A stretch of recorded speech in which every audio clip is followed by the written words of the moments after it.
Tu sais, à force de m'intéresser à la politique et de faire plein de vidéos, j'oublie parfois ce qui me pousse à m'indigner. Je me laisse juste porter alors par un étrange mouvement. L'actualité passe comme le temps et sans savoir précisément la direction, je continue à parler, à gesticuler, à critiquer. Je dis pas que ça n'a pas de sens.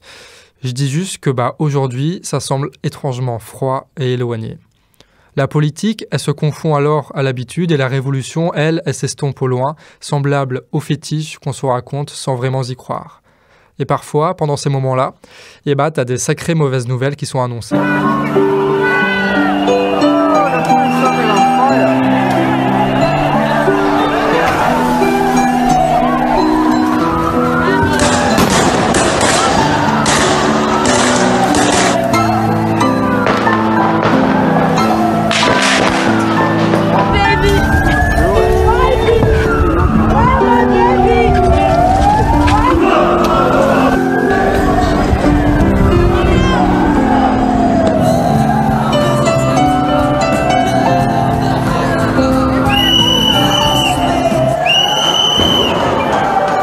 Blessé par balle, il est interpellé et transféré à l'hôpital.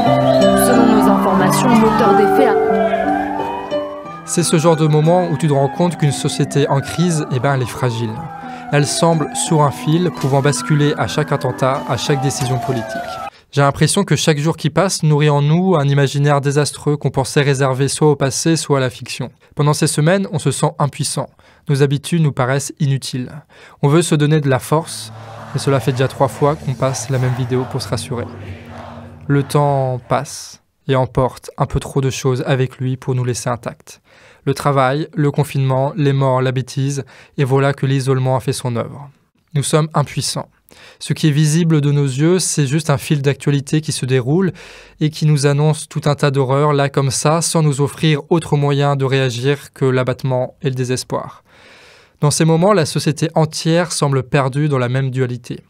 D'un côté, il y a une langueur triste, où s'exprime avec force et profondeur une certaine désespérance. Et de l'autre, une volonté lâche qui donne de l'important que dans l'habitude de consommation, où toute l'existence et le sens commun est réduit à son caractère le plus vide. Ça ressemble à ça, notre présent, non ? Un truc perdu entre désespoir et décadence. Quand on a peur, on ne produit pas de pensée. On s'accroche au plus facile pour expliquer le plus gros, et le reste de notre énergie nous suffit à nous ronger peu à peu, surtout en ces temps de confinement.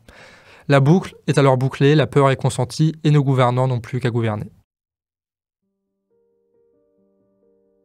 Oui, mais on est des militants. Donc ça veut dire que, qu'importe nos perspectives ou nos émotions, on sait que la meilleure chose à faire de toute façon, c'est de réfléchir et surtout, c'est d'agir. Et surtout, on sait que les perspectives qu'on peut avoir sur le temps long, comme ça, quand on se met à philosopher, ça dépend vachement de l'instant présent, du contexte. Et on sait très bien que cette perspective-là, alors que rien n'a fondamentalement changé, elle peut être totalement bouleversée dans une semaine, dans un mois, dans un an. Tout ça parce qu'on sera dans une toute autre dynamique. La perspective qu'on a du monde était totalement différente quand on était en manif de Gilets jaunes que quand on était au pire moment du confinement. Et pourtant, il n'y a pas grand-chose qui a changé fondamentalement, tu vois ce que je veux dire, quoi. Donc on sait très bien que si on se met en action maintenant, dans une semaine, dans un mois, dans un an, on ne va pas le regretter. Et ça va nous faire évoluer, ça va nous faire progresser. Et du coup, face à tout ce bordel religieux, j'ai envoyé un tweet au Monde Diplomatique et j'ai dit en gros, ouais, c'est la merde, est-ce que vous avez des articles pour qu'on comprenne un petit peu mieux tout ce bazar? Ils m'ont envoyé 3-4 articles. Et dans cet épisode-là, qui va être le plus long qui a jamais été fait dans cette chaîne YouTube, plus ambitieux, on va juste se questionner sur les articles que le Monde Diplomatique a envoyés pour essayer de dresser un tableau à la fois sur la laïcité, mais aussi sur le djihadisme, sur comment c'est né, dans quel contexte, et quelles conclusions politiques on peut faire de tout ça.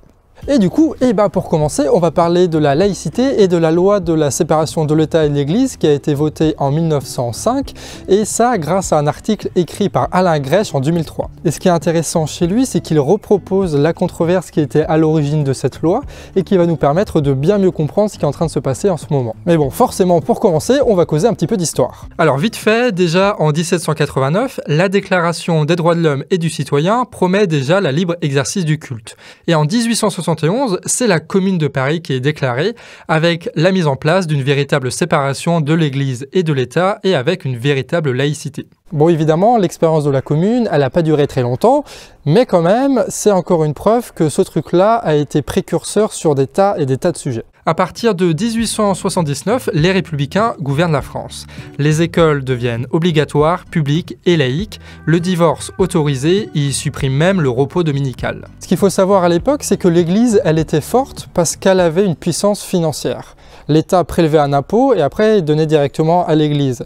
Et en plus de ça, l'Église était au centre des moments les plus importants de la vie de tous les gens, genre le mariage ou la naissance, la mort, ce genre de choses. Ce qui fait qu'elle avait vraiment une position centrale dans la société, dans notre manière de nous sociabiliser. Et d'ailleurs, l'Église pouvait détruire quelqu'un juste en l'excommuniant, ce qui fait que ce gars-là perdait toute forme de socialisation. Ce qui fait que l'Église, quand même, elle envoyait du pâté à cette époque. Et une de ses forces aussi, c'est d'avoir lié une alliance naturelle avec la noblesse, puisque tous deux voulaient garder les privilèges qu'ils avaient. Et forcément, depuis 1789, c'est un peu la baston entre l'Église et l'État, mais aussi entre l'Église et les autres religions. C'est pas juste un long fleuve tranquille, hein, c'est vraiment des rapports de force qui se confrontent à chaque instant pendant des années et des années. Et à l'époque, l'objectif pour les républicains, c'était d'affaiblir le pouvoir de l'Église, qui était déjà profondément antidémocratique et qui échappait à la main de l'État. Et donc, pour ce faire, évidemment, il va y avoir des lois et du coup, il va y avoir pas mal de débats, de trucs qui vont être tentés, tout ça. Et voici ce que disent par exemple les circulaires ministérielles au sujet de l'interdiction des crucifix dans les écoles publiques en 1882. Dans l'esprit même où elle a été votée, dans l'esprit des déclarations réitérées du gouvernement, non comme une loi de combat dont il faut violemment enlever le succès, mais comme une des grandes lois organiques qui sont destinées à vivre avec le pays, à entrer dans les mœurs et à faire partie du patrimoine. Et là déjà, il y a un truc intéressant parce que l'idée de cette loi-là, c'est pas forcément d'imposer une vision du monde à une église ou à des écoles, c'est de faire en sorte de transformer la société et donc par conséquent ne pas rentrer frontalement en conflit avec elle. Parce qu'ils auraient pu envoyer les flics, sauf qu'envoyer les flics, ça aurait attisé les tensions et ça n'aurait pas permis d'enlever les crucifiés, ça aurait été devenu un symbole ou un truc comme ça. Ce qui fait que des fois, le fait d'être modéré, le fait d'être compréhensif, tout ça, d'essayer de trouver des arrangements, ça permet d'être plus efficace, surtout au long terme, et surtout quand il s'agit, comme on le disait, de transformer réellement la société et pas juste d'imposer des symboles. C'est un moyen aussi d'avancer alors que la France de cette époque est clivée entre royalistes et républicains qui se disputent le pouvoir et les nombreuses menaces et pressions de la part de l'Église qui ne se laisse pas faire. Si la grande loi de séparation est bien dans les cartons, divers événements dont l'affaire Dreyfus vont retarder le travail législatif. En 1902, les républicains obtiennent une belle majorité et le chef du gouvernement commence à attaquer les congrégations de prêtres et à leur interdire totalement l'enseignement. La situation de l'époque, elle ressemble à un statu quo, parce que d'un côté, l'Église catholique, elle avait encore le privilège d'être la religion qui était celle de la majorité des Français, qui était reconnue comme telle de la part de l'État.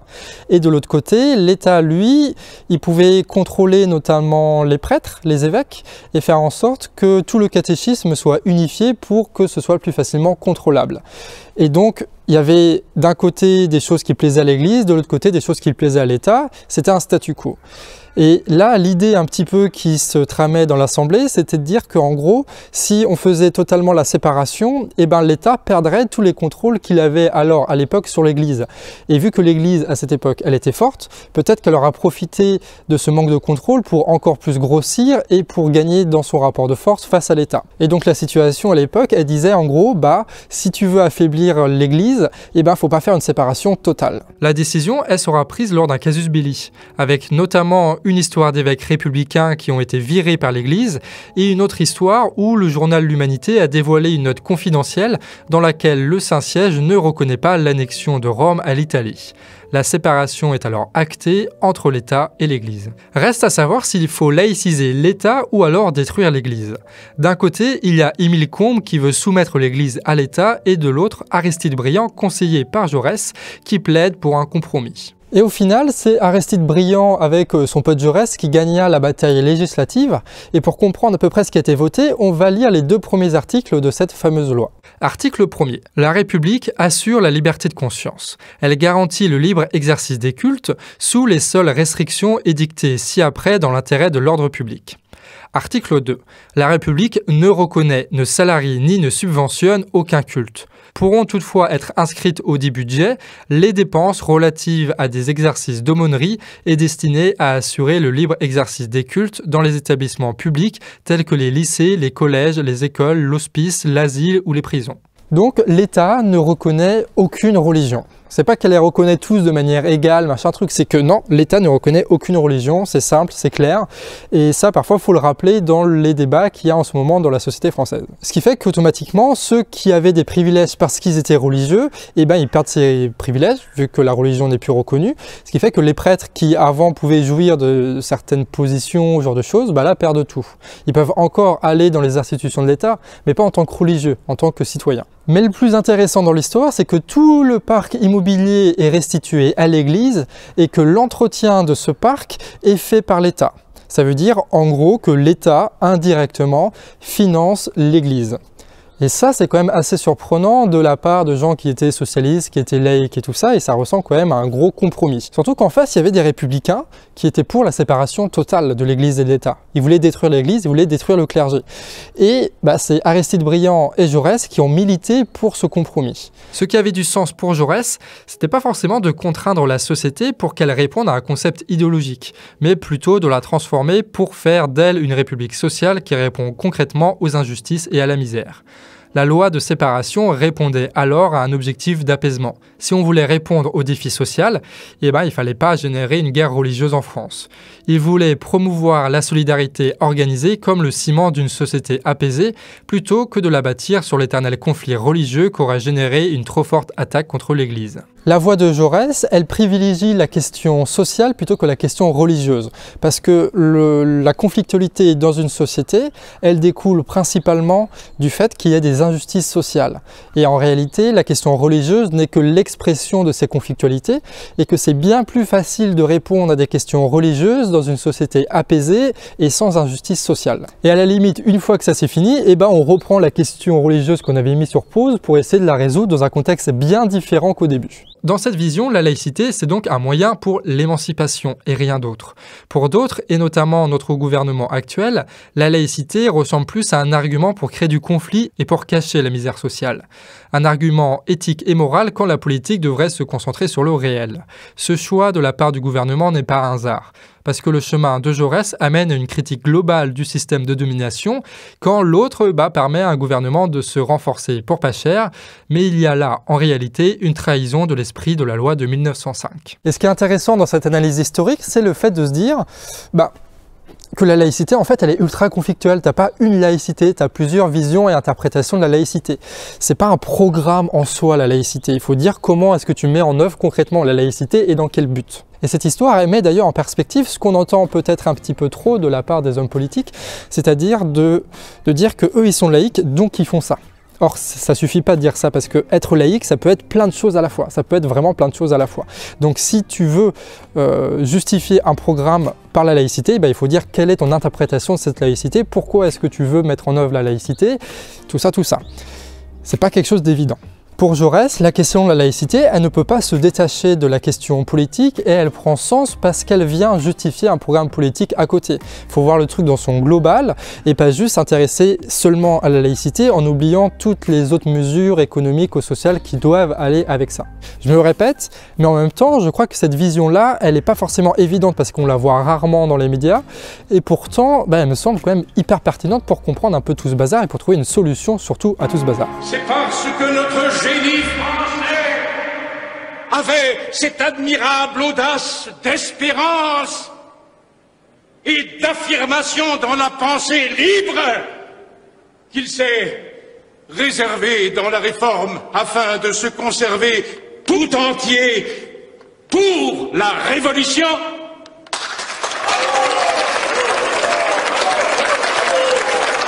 Toute notre histoire proteste contre je ne sais quelle tentation de substituer les compromis incertains et tâtonnants du schisme à la marche délibérée de l'esprit vers la pleine lumière, vers la pleine science et l'entière raison.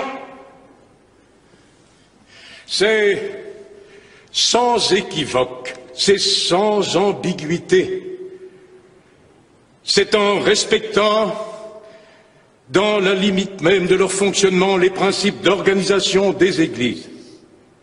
Et c'est en dressant contre ces églises la grande association des hommes travaillant au culte nouveau de la justice sociale et de l'humanité renouvelée.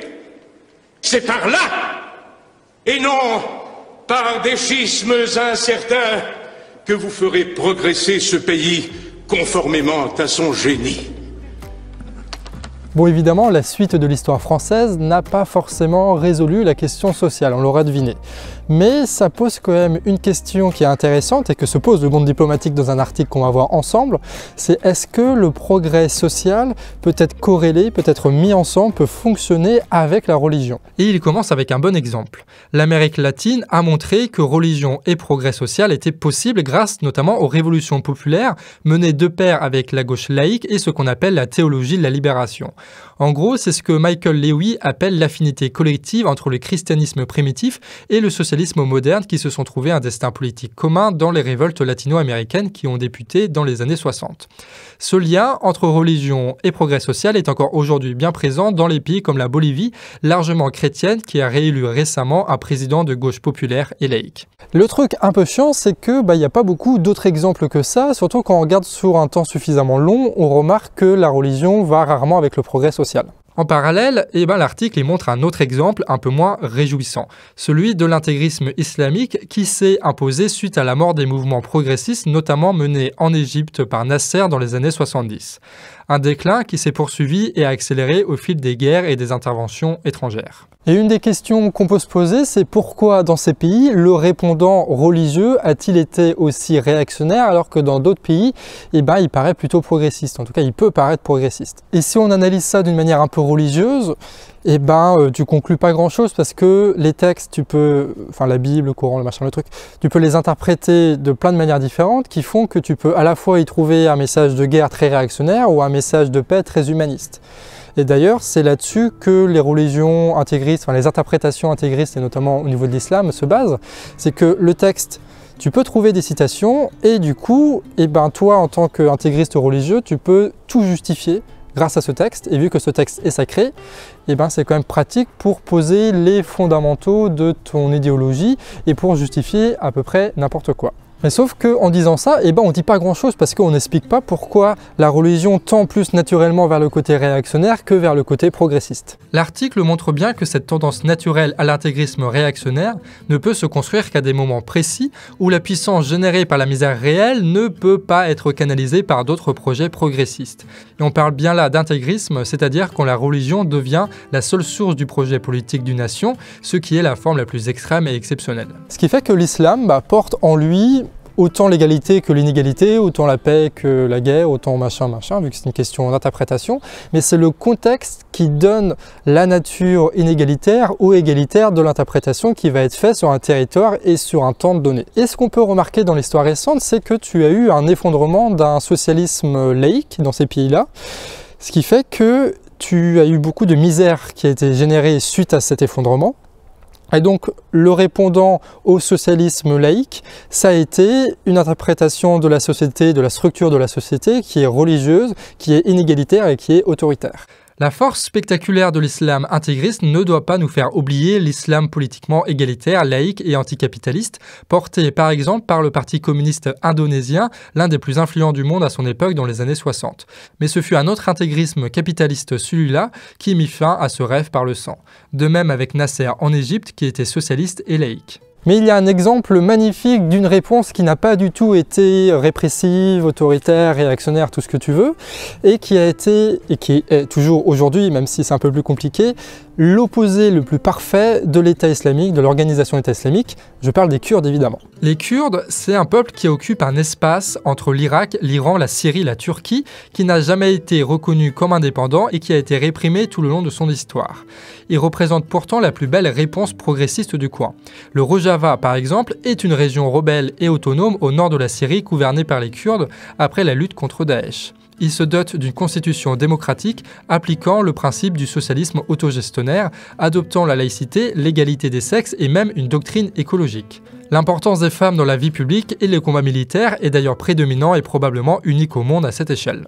Et cerise sur le gâteau, ce sont ces gens-là, avec leur organisation qui leur est propre, qui ont réussi à combattre sur le terrain concrètement l'organisation État islamique au moment où cette organisation était au sommet de sa puissance. C'est juste la meilleure réponse qu'on pouvait espérer et Jaurès, il aurait kiffé sa mère, ce genre de truc. Le souci, c'est qu'une fois l'ennemi commun vaincu, la Turquie et la Syrie ont lancé une guerre contre eux en 2018 sous le silence complice de la France et des États-Unis qui ont laissé faire. Le président Macron a même livré il y a peu un prisonnier kurde aux autorités turques, ceux-là même qui virent de plus en plus vers un État autoritaire et religieux sous l'influence des frères musulmans. Ouais, pas sûr que Jaurès il aurait aimé ça par contre. Bref, vous l'aurez compris, le problème ce n'est pas que les pays du Proche-Orient n'avaient pas trouvé des solutions structurées pour organiser des sociétés.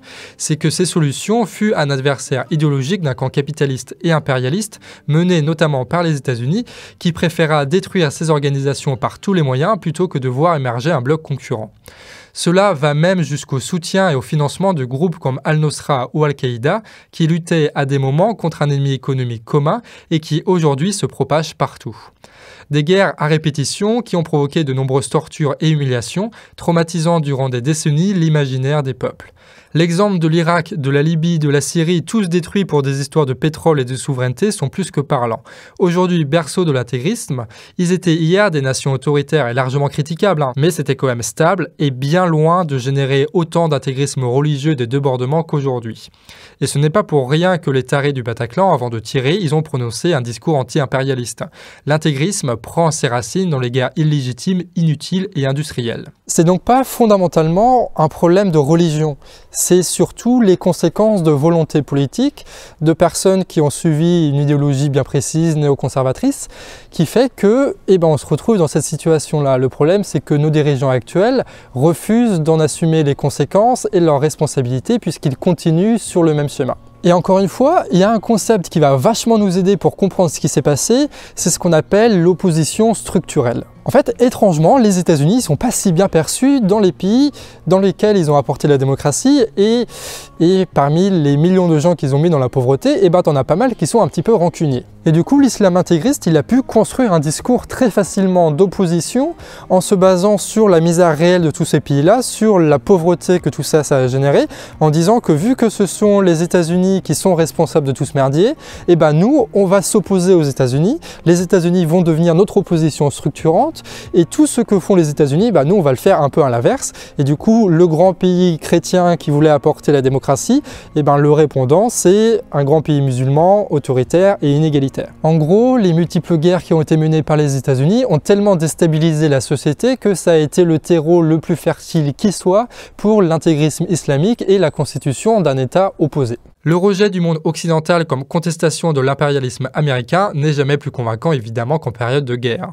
Cette critique a bien évidemment dévié sur la condamnation de la démocratie et de la laïcité, désarmant idéologiquement la pensée révolutionnaire socialiste et laïque de ces pays, en plus de détruire aussi toutes les infrastructures permettant de protéger le peuple de la misère réelle. Bref, l'intégrisme religieux n'apparaît pas par hasard, il apparaît dans un contexte qui est bien défini et qu'il faut comprendre pour l'expliquer. Tout ça, ça a une histoire et il faut essayer de la comprendre, non pas forcément pour la juger, mais pour trouver des débouchés politiques à tout ça, puisque c'est ça qui nous intéresse en tant que militants. Parce que c'est ça qui va nous permettre de changer les choses et de concrètement apaiser la situation pour faire en sorte que notre société soit plus vivable.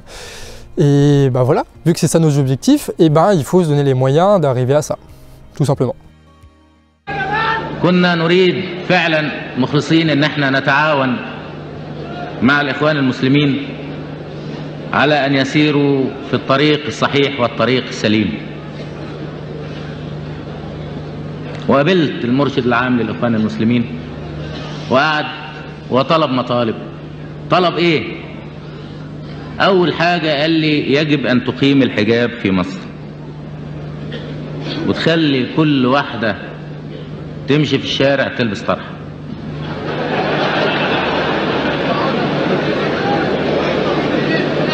كل واحدة تمشي.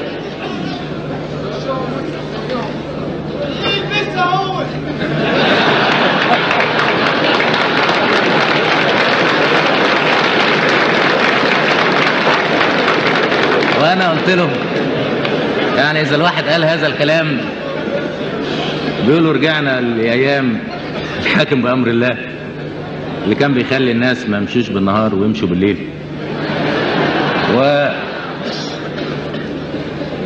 أنا في رأيي إن كل واحد في بيته هو اللي ينفذ هذا الكلام. فقال لي لا، أنت باعتبارك الحاكم مسؤول. قلت له يا أستاذ، أنت ليك بنت في كلية الطب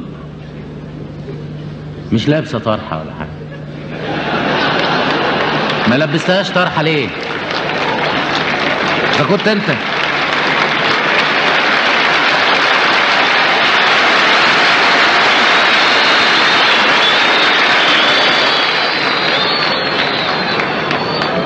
إذا كنت أنت مش قادر تلبس بنت واحدة اللي هي بنتك طرحة، عايزنا ننزل ألبس 10 مليون طرح في البلد نفس.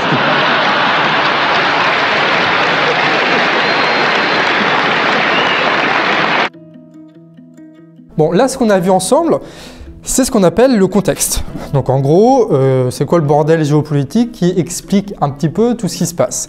Ce qu'on va pouvoir attaquer maintenant, c'est un autre article du Monde diplomatique qui s'appelle « La genèse du djihadisme ». Et cet article, il a été écrit par Nabil Mouline. L'article utilise le mot djihadisme, et c'est un mot qui a un double sens, qui a un sens plus général lié à la religion de l'islam. Bon, évidemment, j'y connais rien, pas grand-chose en islam et tout ça, mais de ce que j'ai compris, c'est quelque chose qui se rapproche d'une élévation spirituelle. C'est un cheminement qu'il faut avoir pour essayer de se rapprocher de truc machin.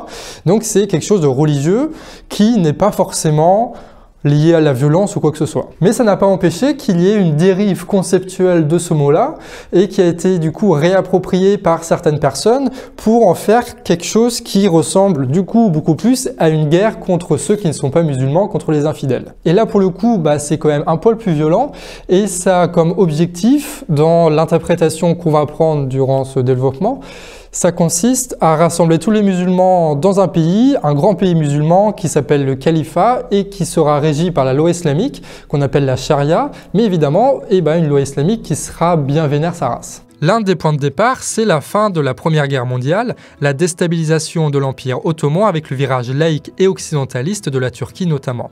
Les frères musulmans naissent à ce moment-là et c'est une réponse réactionnaire et religieuse. Alors les frères musulmans, c'est un mouvement intégriste dans le sens où pour lui, tout doit être relié et subordonné à la religion, que ce soit le culte, la nation, l'État, la nationalité ou les actions.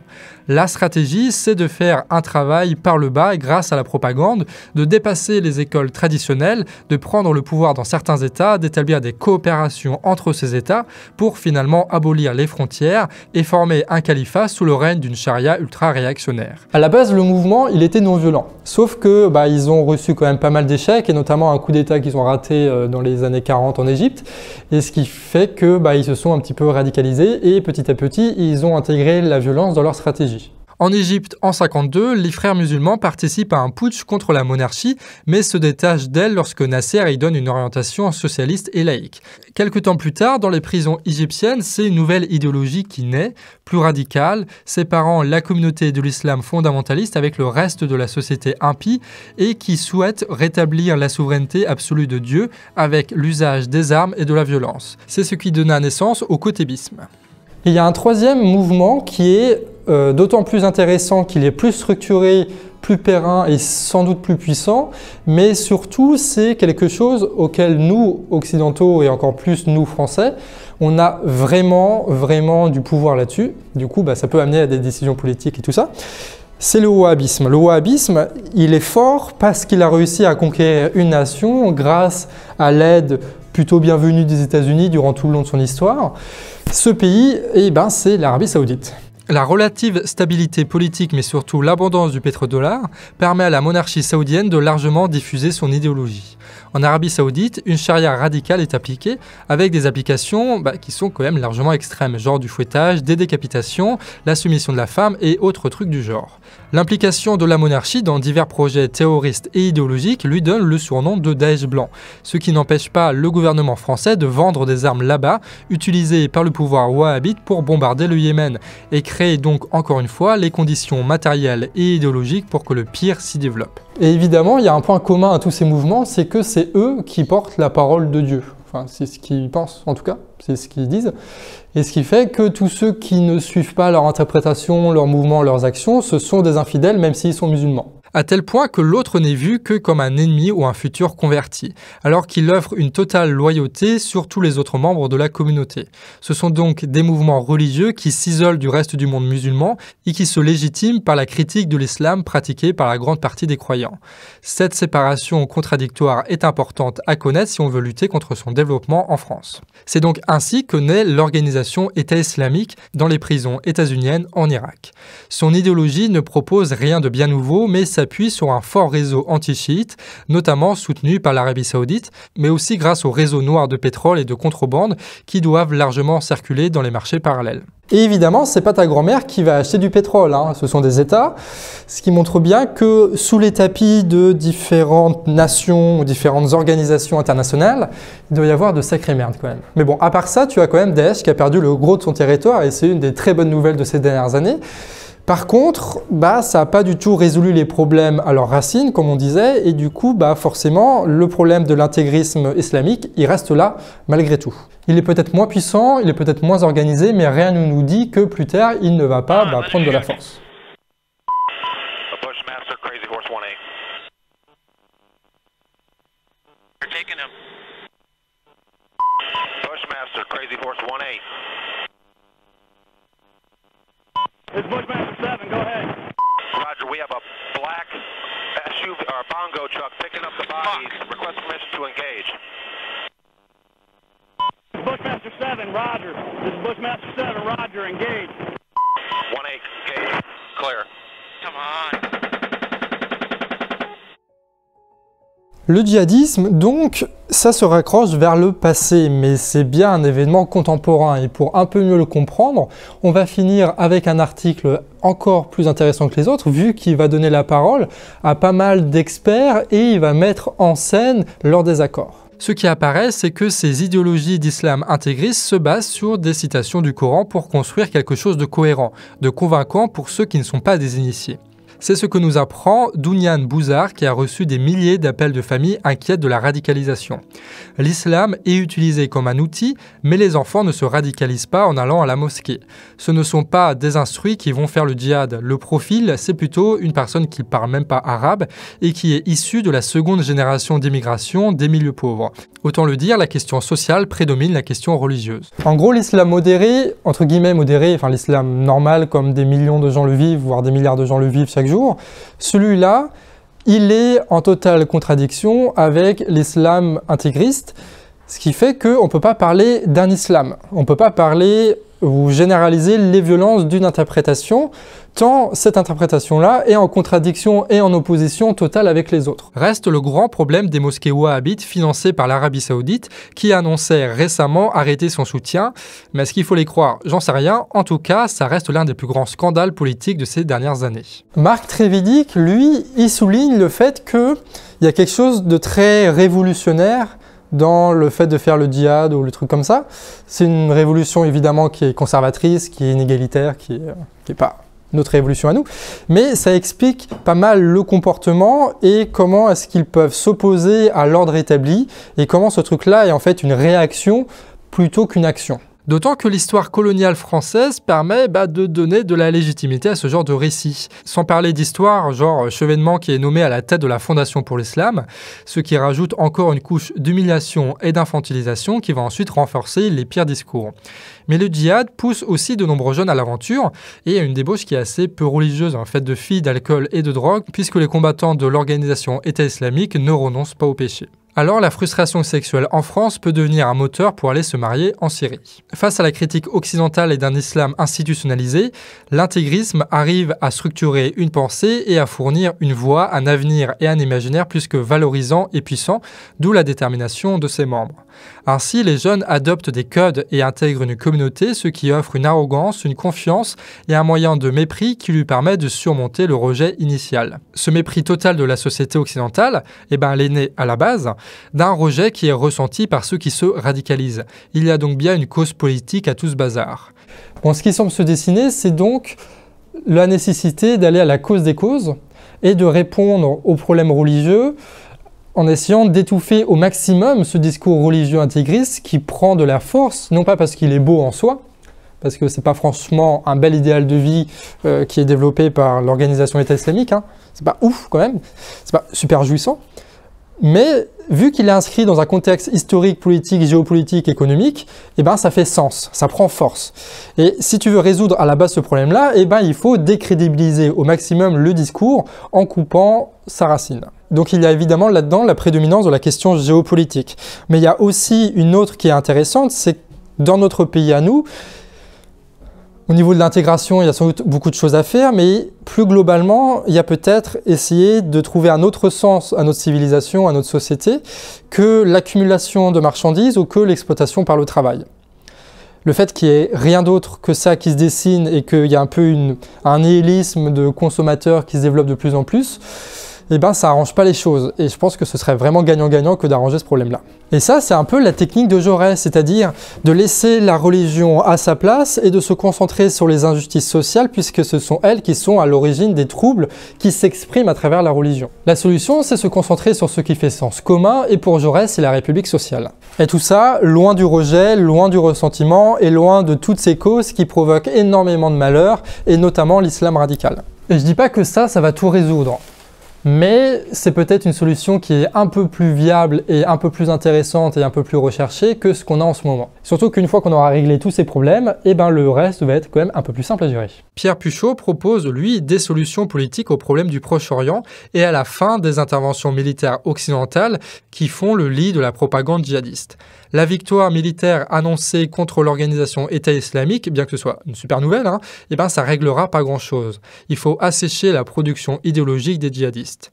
Marc Trévidic propose, lui, une meilleure coopération entre le judiciaire et le renseignement pour prévenir et sanctionner de manière plus utile les éléments dangereux. Gilles Kepel, lui, il parle plutôt d'action dans le milieu carcéral qui reste l'un des principaux lieux de formation du djihadisme, où les éléments d'humiliation, de ressentiment et de perte de perspective sont évidemment exacerbés. Ce qui sous-entend évidemment aussi la question d'un financement massif de la justice, aujourd'hui saturé par le libéralisme économique. Bon là évidemment, c'est très rapide comme description et c'est pas du tout satisfaisante si tu veux aller plus loin. Mais en description, tu as un excellent documentaire de Arte et surtout un podcast de la super chaîne qui s'appelle Floraison que je te recommande toujours de t'abonner parce qu'ils sont trop cool, qui parlent de la prison notamment et du racisme systémique qu'il y a dedans. Comme quoi, quand même, parler de l'islam radical, ça permet de faire converger plein de différents combats et là, tu te dis, bah, il y a quand même putain de quoi de faire une politique globale qui va résoudre énormément de soucis en même temps. Et si la prison, ça marche pas, ça veut aussi dire que la société, c'est quelque chose de complexe et qu'il suffit pas de la mater comme il suffirait de mater un salarié qui fait pas bien son travail.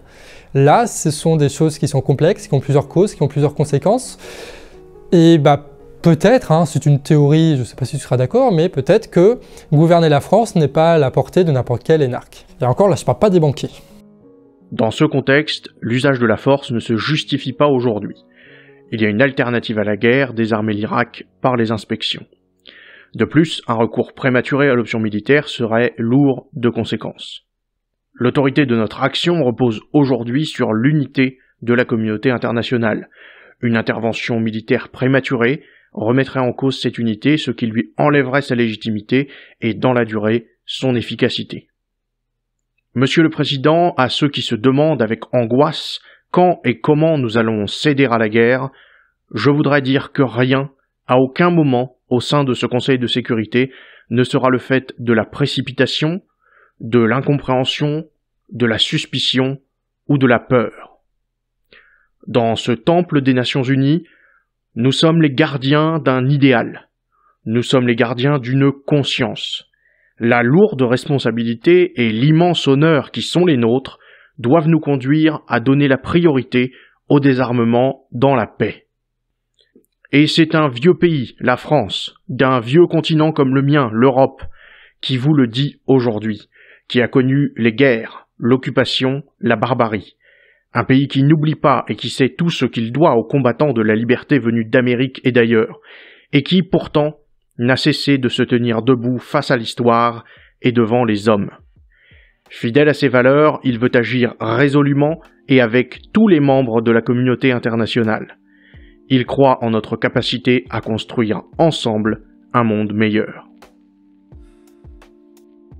Donc si on essaye de résumer un petit peu tout ce qu'on a vu ensemble dans ces articles, eh ben, on peut dire que la question qui s'apparente à une question religieuse est en fait plus une question sociale. Évidemment, quand je dis problème religieux, là je parle surtout et avant tout, parce que c'est le sujet du moment, de l'intégrisme islamique, qui lui, comme les autres, naît d'un contexte qui est précis et qui est déterminé par des décisions politiques. Et du coup, ce problème-là, il peut se poser à la Jaurès, de manière républicaine, comme la République sociale, tout ça, tout ce que tu veux, en se posant la question, comment est-ce qu'on peut, par des moyens politiques et collectifs, résoudre le problème des injustices sociales pour essayer de couper à la racine le problème de l'islam radical. Ça ne veut pas dire ne pas faire de répression, ça veut dire utiliser la laïcité comme un outil de paix. Le problème avec nos gouvernants, c'est qu'on prend ce problème de manière seulement répressive, sans rien remettre en cause à côté. En agissant par l'émotion et la simplicité, eh ben, elle nourrit les causes qu'elle est censée combattre et facilite le travail des islamiques intégristes en laissant de côté les responsabilités géopolitiques. La répression sans l'analyse et sans la stratégie ressemble à une course en avant qui dure depuis un petit peu trop longtemps déjà. Mais une course qui permet aux gouvernants de s'affirmer, oui, mais sans vraiment gouverner, et surtout sans remettre en cause le système économique profondément inégalitaire. La question du gouvernement français suit le mouvement de l'histoire incarné par les États-Unis, qui enchaînent les guerres contre les terrorismes sans jamais briser le cercle vicieux de l'intégrisme, puisqu'ils en sont devenus la cause. Mais les affaires passent avant tout. Et d'ailleurs, tu sais, l'appel à l'union nationale, tout ça, ça ressemble à quelque chose qui voudrait lutter contre le croisement des idées, qui voudrait relier à la fois le problème de l'injustice sociale, celui du terrorisme et celui de l'impérialisme. Parce qu'évidemment, on a un gouvernement qui est très libéral et qui va toujours essayer de satisfaire les intérêts d'une oligarchie, et donc ça va produire de l'injustice sociale. Et vu qu'ils sont pied à pied avec les États-Unis sur le domaine géopolitique, c'est pas eux qui vont contester l'impérialisme américain. Ce qui fait que dans l'équation, t'en as que un qui peuvent vraiment jouer, c'est sur le côté du terrorisme en faisant de la répression, tout ça, vu que les deux autres, ils peuvent pas les remettre en cause sans profondément se remettre en cause. Et sauf que ce qui est bien quand tu es plus sur la ligne révolutionnaire, tout ça, c'est que tu peux faire la jonction des trois sans aucun souci parce que, justement, ça va permettre de résoudre et le problème du terrorisme et le problème de beaucoup d'autres choses. Enfin, le résoudre, je sais pas, parce qu'il faut peut-être pas trop non plus, voilà, mais en tout cas, résoudre en grande partie ce problème-là. Et du coup, il faut l'affirmer quand même, faut pas avoir peur de ça. Il y a d'autres solution politique que la répression spectaculaire. Et l'émotion ou la peur qu'on peut ressentir ne devrait pas nous empêcher d'avoir des réflexions. Parce que ce sont ces réflexions-là qui vont donner sens après aux décisions qu'on va prendre, puisqu'elles seront réfléchies, mûries et qu'elles pourront avoir un impact plus fort. Parce que l'important, c'est pas les discours qu'on peut faire à la télé, l'important c'est de transformer la société. Mais évidemment, ça c'est pas forcément du goût que ce soit du pouvoir ou des médias, puisque eux, ils vont essayer de solliciter chaque choc pour essayer de renforcer l'ordre bourgeois, ce qui est embêtant. Et c'est un peu ce schéma-là qui repasse en boucle et tout ça, ce qui fait qu'on a des gouvernants qui vont parler d'islamo-gauchisme et tout ça, là ils sont forts, tu vois, là ils passent chez France Inter, machin, les grandes portes sont ouvertes. Par contre, pour avoir le quart du tiers de la pertinence et de l'intelligence que peut avoir le monde diplomatique, là il y a plus grand monde, étonnamment.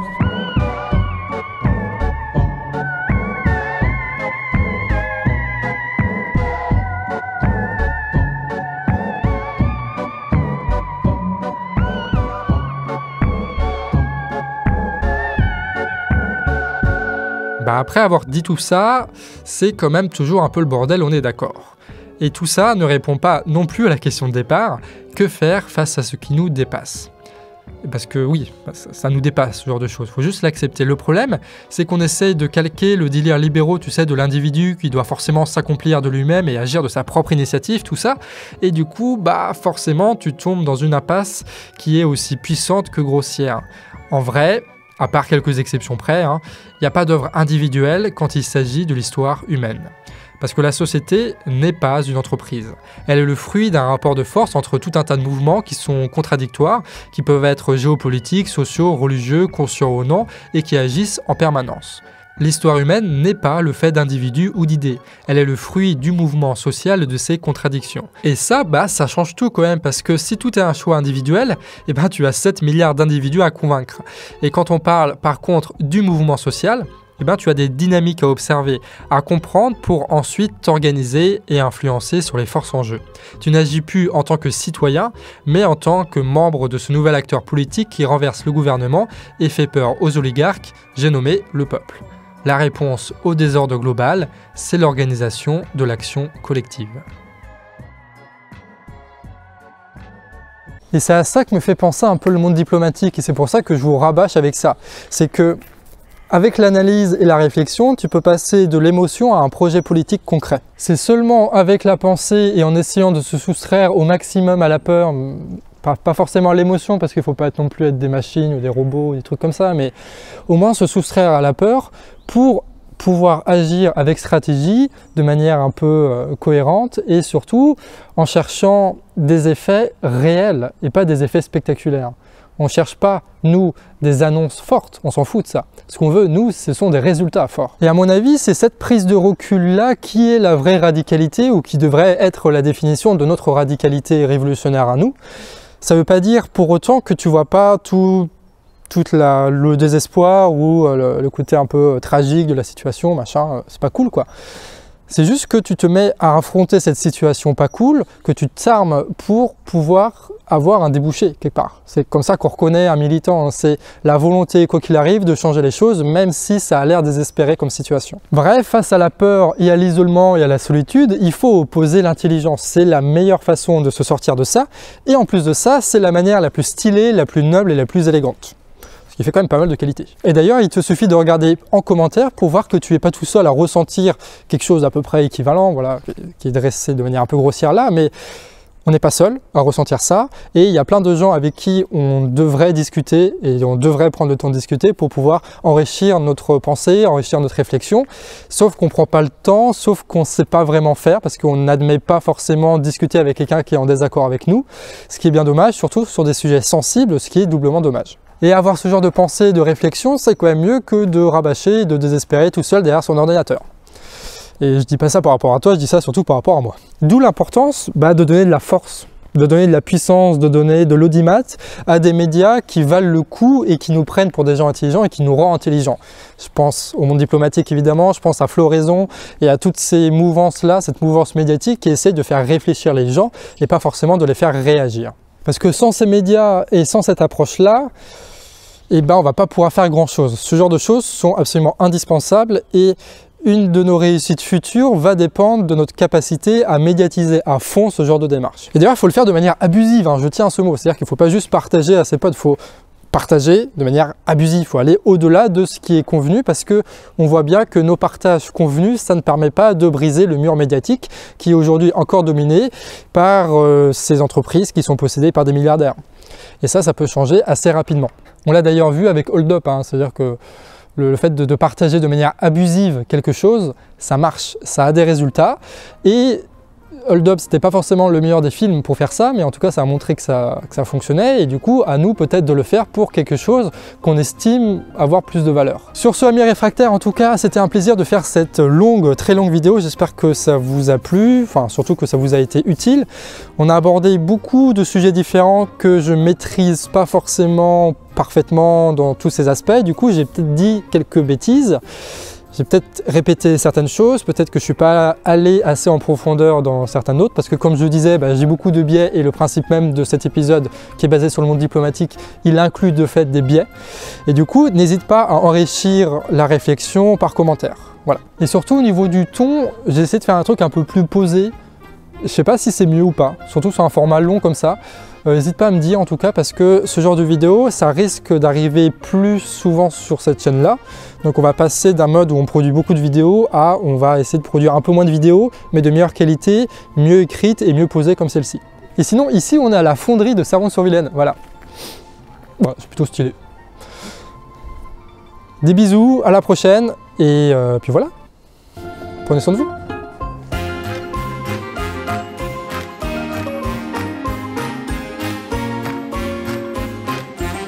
Quack.